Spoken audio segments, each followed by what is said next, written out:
За өнөөдөр их юм чухал хууль орж ирж байгаа маа. Тэгээд гэр бүл бол нийгмийн нэг анхдагч нэгж. Тэгэд олон жил энэ гэр бүлийн асуудалд тойрсон маргаан шүүхий их төвхтэй асуудал байж ирсэн. Ер нь ингээд гэр бүлийн хэрэг дээр өмгөөл хийгээл явхад ер нь мэдэгддэг. За тэгээд субъектив шийдэх зүйлүүд ихтэй, материалын хэм хэмжээний дутагдaltaй, процессын бас асуудалтай энэ асуудал дээр түрүү манай сайн зураг гишүүн хэлж байна. Бас нэлээд олон сайд дамжиж боловсрогдож орж ирж байгаамаа. Тэг яг ингээ хараад асуухаар зарим нэг ойлгомжгүй зүйлүүд тодруулах, лавлах, сайжруулах юмнууд байж мэднэ байгаа ч байх. Гэхдээ хэдүүлээ одоо цаг хугацааны хувьд энэ хуулийн төслүүдийг хэлцээ, сайжруулад, хурдан батлаад явах нь нийгэмд их тулгамдж байгаа асуудал шүү гэдэг нэгдүгээр асуудал. Зориуд одоо гишүүдэд хэлж байгаа. Ер нь энэ хуулийн төслүүдийг сайхан дэмжиж хэдүүлээ хэлцээд за тэг ажлын хэсэг дээрээ сайжруулах зүйлийг сайжруулад статистик тоо баримтаа нийлүүлээд ингээд явмаар байна. Маш хурдан бид нар батлах ёстой хууль шүү гэж. За асуултын хувьд бол би шүүхийн ерхий зөвлөлөөс золоо шүүгчээс асууя. Энэ нөгөө гэр бүлийн шүүхтэй холбоотой нөхцөл байдал маань өнөөдөр ямар байгаа вэ? Процессын хууль маань одоо ингээд ер нь орж ирж байна. Ер нь энэ гэр бүлийн шүүхт ямар ач холбогдолтой гэж үзэж байна? Ач холбогдол нь ер нь юун дээр оршид байна гэж ингэж үзэж байна гэдэг нэг асуулт. За Алтан жимэг шүүгч дэрчсэн байсан.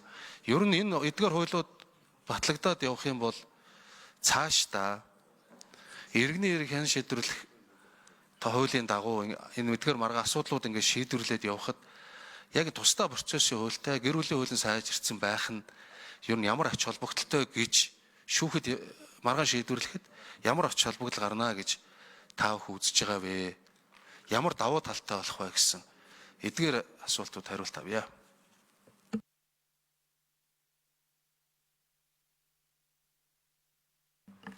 За хэдвэр микрофон дээр суух уу та?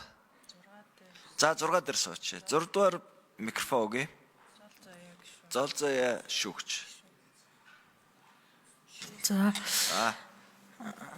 гэр бүлийн шүүхийг байгуулах учир холбогдол ач холбогдлын талаар бол маш олон ярьсан.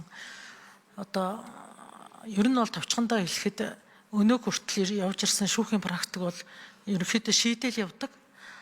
Яг үүндээ ямар байх ёстой вэ гэвэл яагаад энэ гэр бүл салтгийн за асуудал нь юундаа байдгийг нийгмийн эдийн засгийн одоо бүхий суур зүйлийг үздэг, тогтоодог, дүн шинжилгээ хийдэг ингэж бүхэлд нь харсан ийм шийдэл бол байх ёстой. Энэ шийдлийг бид өнөөдөр хүртэл гаргаж явж чадаагүй. Одоо энийг бол ингээд утгаар нь энэ хууль одоо дагнсан хуулийг бий болгож, дагнсан шүүхийг бие даасан хуулийг бий болгож, дагнсан шүүхийг шүүхээр шийдүүлж одоо энэ нийгэмд гүйцэтгэх үүрэг тэр байх ёстой асуудлыг одоо энэ зэрэг хэмжээнд бол байх ёстой гэдэг агуулгаар эхнээсээ ингэ явж байгаа. За одоогийн байдлаар гэр бүлийн шүүгч бол одоо дагнсан шүүхэд одоо мэрэгжлийн одоо ийм хүмүүс байх ёстой гэдэг үүднээс шүүгчийн сонгон шалралтаа явуулж байна. За ер нь бол тэнцсэн хүн бол цөөхөн. За гэхдээ энийг нөхөх арга бол байгаа. Одоо бусад одоо ажиллаж байгаа шүүгч нараас шилжүүлээд одоо шүүгч нарыг бүрдүүлэх бол боломж бол байгаа. Тэр бол байж байна. За яг үйл ажиллагаа явуулах өөрийн байр одоо ямар байдалтай байна вэ гэдэг тэр асуудалтай бий. Тэгэхдээ энэ дээр ямар ч байсан анхаарчны шүүхт давзаалтчны шүүхийн байрыг бол сонгоцсон ингээд одоо тэр засвар янз бүрийн ажлыг хийх гэж байгаа боловч одоо ингээд төсвөн яг энэ оны сүүлд ингээд хураагдчихдаг юм байна. Тэгэл одоогийн байдлаар ерөнхийдөө тендер зарласан нэг гэрээ байгуулах хэмжээнд явж байгаа юм байдалтай байна. За юуны захиргааны ажилчдын тухайд бол сая ярьж байна. Яг мэрэгчсэн маш олон энэ гэр бүлийн тухай хуулийг дагаад маш олон одоо олон ч яг нэлээд оронтой бол бий болж байгаа. Одоо сэтгэл зүйч, нөхцөл байдлын үнэлгээ хийдэг хүмүүс, за тэгээд эвлэрүүлэн зуучилттай холбоотой захиргааны бусад ажилтнууд ингээд бий болж байгаа. Тэр оронтойны үед мөн тооцоолоод ингээд төлөвлөөд явсан юм байлээ төсөвдөө. Тэгтэл бас зарим зүйл дээр одоо ингээд хасагдсан байх жишээний бас яг ингээд ийм бэрхшээлүүд ингээд яг ингээд нөгөө хэрэгжих нөхцөлийг хангах гэхээр бас ингээд төсвөр нь ингээд хасцсан ийм тохиолдлууд ингээд одоо гараад ирсэн байдаг юм байна.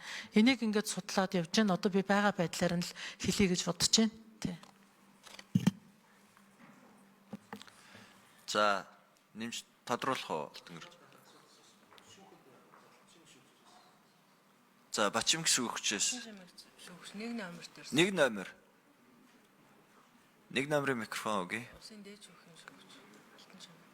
За Алтан жимэг шүүгч, улсын дээд шүүгч. За. Энэ асуултанд Алтан гэрэл гишүүний асуултанд хариулъя. Яг гэр бүлийн шүүх дагнаж байгуулагдсанаар за гэр бүлийн хэрэг хэн шийдвэрлэх ажиллагааны процессын үйл дагнаад батлагдсанаар ямар юу н ач холбогдол үр дүнг харж яана гэсэн юм агуулгатай асуулт байна гэж ойлголоо.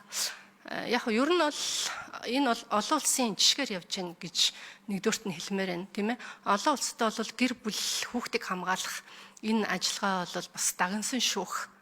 За мэрэгсэн шүүгчийн хэмжээнд бол явж байгаа. За нэгдүгürt хоёрдугаарт манай иргэний хэрэг хэн шийдвэрлэх ажиллагаанд бол олон төрлийн харилцаа явж байгаа. За энэ харилцаанаас бас тасалж аваад дагнаад ингээ гэр бүлийн шүүх, гэр бүлийн хэрэг хэн шийдвэрлэх ажиллагаагаа өөр одоо зарчмаар явуулах юм бол бас хамгийн нэгдүгürt гэр бүлийг аварж үлдэх. За тэр дотор байгаа хүүхдийн эрх ашиг гэдэг Нэгдүгээр микрофон гүйцээгээд хариулъя. за хамгаалагдах энэ одоо үр дүн нь бол гарна гэж ингэж л харж байгаа. Тэгэхээр хэрэг хэн шийдвэрлэх ажиллагааны одоо нөгөө бид нар иргэний процессын хуулиа хэрэгжилж байгаа. Процессын хууль дотор гэр бүлийн хэрэг хэн шийдвэрлэх ажиллагааны нэг тусдаа бүлэг байдаг. Гэхдээ тэр бүлгээр бол бас төдийлөн сайн журмалж чадаагүй байгаа. За энэ шинэ хуулинд бас ерөнхийдөө нөгөө иргэний хэрэг хэн шийдвэрлэх ажиллагаа диспозитив зарчмын үндсэн дээр явдаг. Одоо энэ гэр бүлийн хэрэг хэн шийдвэрлэх ажиллагааны процессын хуульд бол хүүхдийн эрхийг хамгаалах, за мөн түүнчлэн шүүх санаачлагаар оролцох зарим асуудал төр гэдэг ийм зарчим бол өөрөө шал өөр томьёологдож ирж байгаа. За тэгээд гэр бүлийг аврах гэж түрүү би ярьлаа. Энд гэр бүлийн хэрэгтэй ажиллах тусдаа баг бий болно. Ажиллах процесс нь арай илүү нарийн болно гэдэг ийм л одоо процессын хууль явж гэн гэж хараад байна. За ийм одоогор бол ийм хариулт өгье.